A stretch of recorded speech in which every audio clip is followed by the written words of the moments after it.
Bonjour à tous, voici la troisième vidéo de mon top jeu 2020. Voyons ce que nous a réservé ce troisième trimestre de l'année 2020.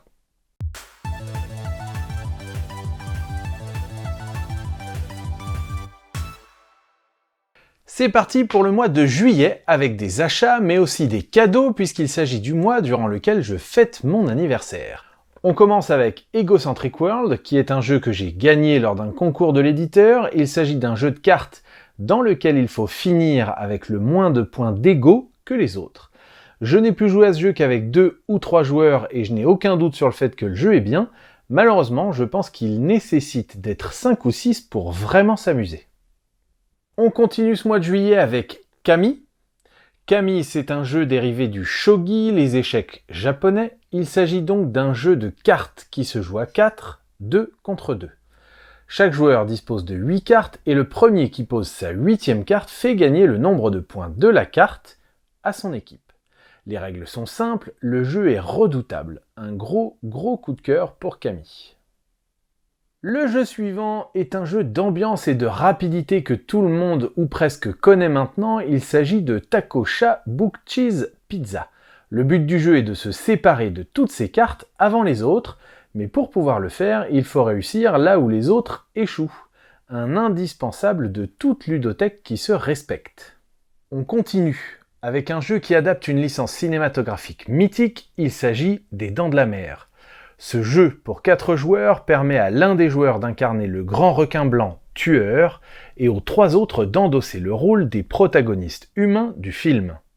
Le jeu se déroule en 2 temps, avec une première phase qui se passe autour de l'île d'Amity et pendant laquelle le requin doit dévorer un maximum de baigneurs tandis que les 3 autres joueurs essayent de le localiser. La seconde phase se déroule quant à elle sur l'Orca, le bateau d'un des personnages.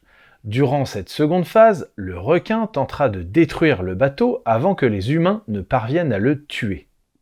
Un jeu asymétrique donc, qui permet de ressentir le frisson du film, mais qui nécessite de jouer à 4 impérativement selon moi. Le jeu suivant est la version française d'un best-seller sorti il y a 4 ans en anglais, il s'agit de Mystic Vale. C'est un deck building dont le système de jeu appelé card crafting permet d'améliorer ses 20 cartes existantes grâce à un empilement de cartes transparentes et non en ajoutant de nouvelles cartes à son deck. Le but étant de marquer le maximum de points grâce à ces cartes, comme un deck building très classique. Mystic Vale est fluide et les parties sont rapides. Il faut maintenant espérer que les extensions arriveront rapidement en français pour améliorer encore ce jeu déjà excellent. On arrive enfin à un jeu qui m'avait fait très envie par sa thématique culinaire, il s'agit de Foodies.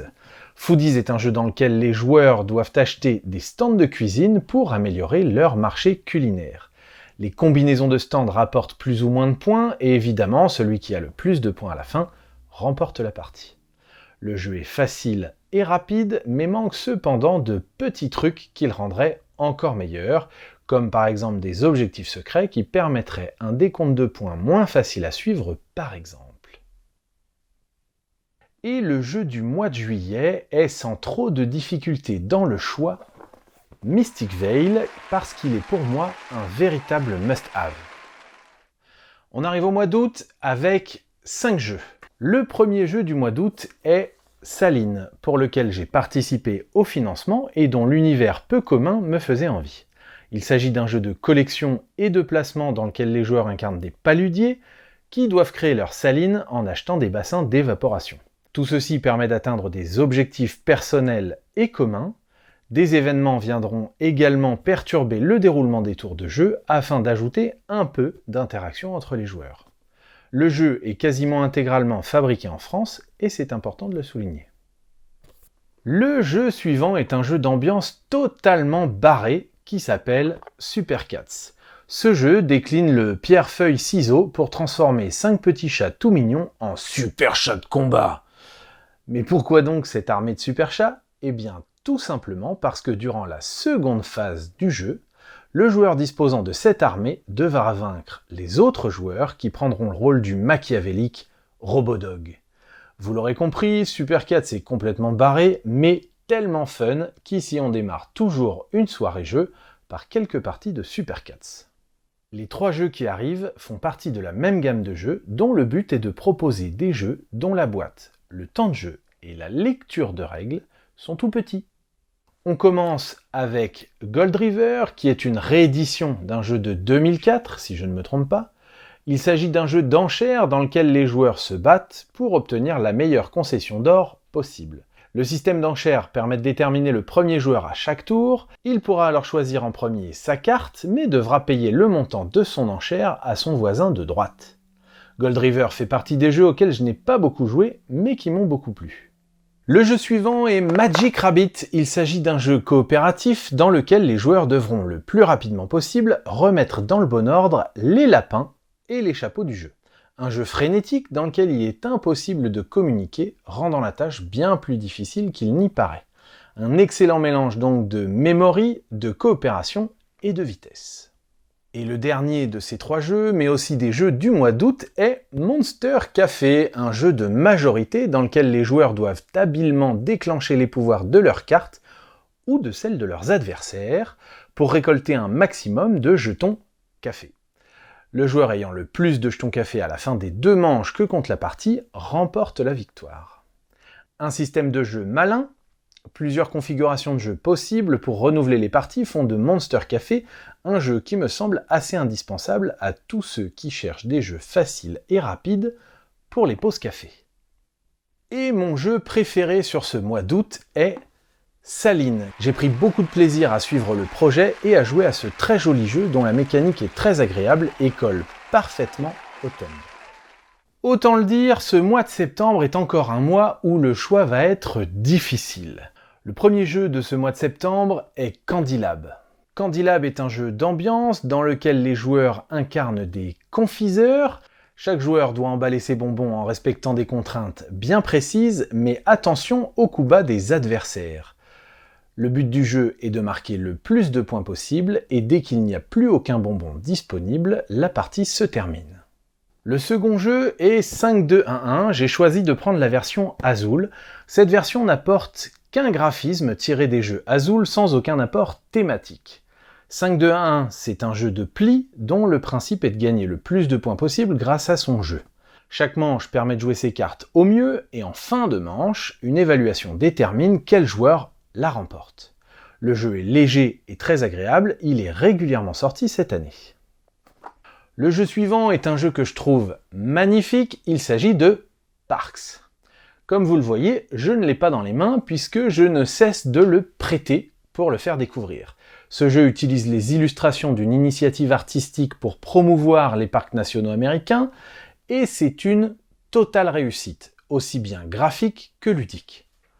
Parks met les joueurs dans la peau de randonneurs qui doivent parcourir des chemins de randonnée afin de gagner des ressources leur permettant de visiter des parcs nationaux. Chaque parc rapporte des points qui permettront de départager les joueurs en fin de partie. Le dernier jeu de ce mois de rentrée scolaire est une déclinaison dans l'univers Marvel d'un classique du jeu de société moderne. Il s'agit de Splendor Marvel. Un jeu de collection dont l'adaptation dans cet univers de héros fonctionne très bien. Les règles subissent un léger lifting pour coller au mieux au thème.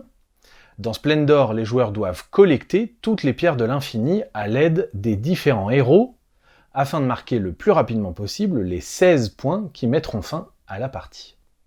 Ce troisième mois a vu donc de belles sorties ludiques. Le choix est encore compliqué, mais j'ai décidé de sélectionner Parks, qui est une belle balade presque contemplative au milieu des parcs nationaux américains. Et pour terminer cette vidéo, j'ai encore fait appel à une invitée spéciale. Cette invitée, c'est Morgane, du blog Le Carnet des Geekeries. Tous ces liens seront dans la description de la vidéo. Morgane, merci de participer à cette vidéo et dis-nous quel jeu tu as sélectionné parmi ce trimestre très bien fourni. Hello Rémi, merci beaucoup pour ton invitation à participer à ton récap 2020 des jeux de société avec le 3e trimestre. Ça me fait super plaisir, même si je suis pas forcément très à l'aise, mais j'essaye. Moi c'est Morgane ou Ina sur les réseaux sociaux. Je gère le blog Carnet des Geekeries depuis 2017 et J'étais blogueuse avant sur un blog lifestyle que j'ai fermé parce qu'il me ressemblait plus du tout. Donc voilà, donc j'ai voulu me recentrer sur les jeux de société, tout ce qui est univers geek avec les jeux vidéo, les mangas et le high-tech. Aujourd'hui, on est 3 à chroniquer les jeux de société puisqu'il y a Philou et Maxime. C'est plutôt orienté jeux familiaux, même si on va quand même un peu vers de l'expert. On a aussi une chaîne Twitch qu'on avait mis en pause, on a ouvert pendant le 2e confinement et du coup on l'a mis en pause, mais là on va reprendre les lives. On propose des parties, du coup les joueurs peuvent, enfin les gens peuvent venir jouer avec nous en live ou dans le chat, peu importe. Mais là du coup on va reprendre, on a souvent des invités, des auteurs, des illustrateurs, donc c'est vraiment cool. Mais du coup là on va bientôt reprendre.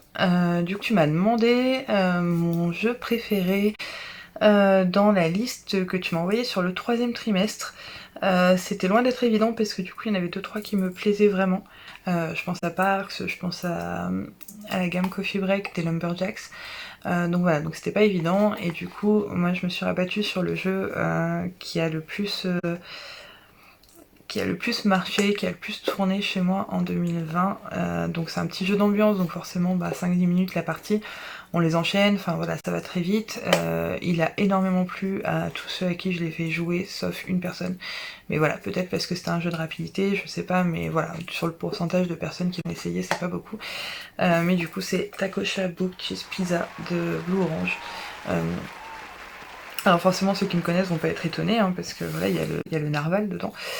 Mais voilà, c'est vraiment un petit jeu de cartes rapide, très très ludique. Vraiment un jeu qui se joue n'importe où, n'importe quand, que ce soit en famille, entre amis, à l'apéro, avec les enfants. Enfin, nous on y a joué même au bord du lac, en plein été. Enfin voilà, c'est vraiment, ils s'emmènent partout. En plus, ils ont une petite boîte, petit format. Pour les règles, c'est très très simple, ça prend en moins de 5 minutes. Ça se joue tout de suite, donc forcément on enchaîne les parties. Les joueurs doivent retenir les mots taco, chat, book, cheese, pizza dans cet ordre-là. Chaque joueur aura une pile de cartes devant lui. Le but c'est de ne plus avoir de cartes. Donc à son tour, le premier joueur il va retourner une carte de sa pile et il va dire taco. Le deuxième va dire chat en retournant une carte aussi, et ainsi de suite. Donc ça va s'enchaîner dans cet ordre-là, et dès qu'il y aura une correspondance entre la carte posée et le mot qui a été prononcé, il faudra taper sur la pile de cartes qui est au milieu, et ne pas être le dernier, parce que le dernier récupère toute la pile. Du coup on a des règles spéciales avec 3 cartes, donc on a le gorille. Bon, j'arrive pas trop à faire la mise au point dessus, mais voilà, donc le gorille, donc du coup faut faire le gorille avant de taper sur la pile. On a le narval et la marmotte. Voilà, donc en fait il faut faire des actions et les faire avant de taper sur la pile au centre de la table. Du coup voilà, la partie se termine quand un joueur n'a plus de cartes et a été le premier à taper sur la pile. C'est vraiment voilà, un jeu rapide, enfin on se prend des fous rires. Après nous on y joue un peu façon bourrin aussi avec ma belle famille, enfin avec mon beau-frère surtout. Donc c'est vrai qu'il n'y a pas de pitié pour les mains.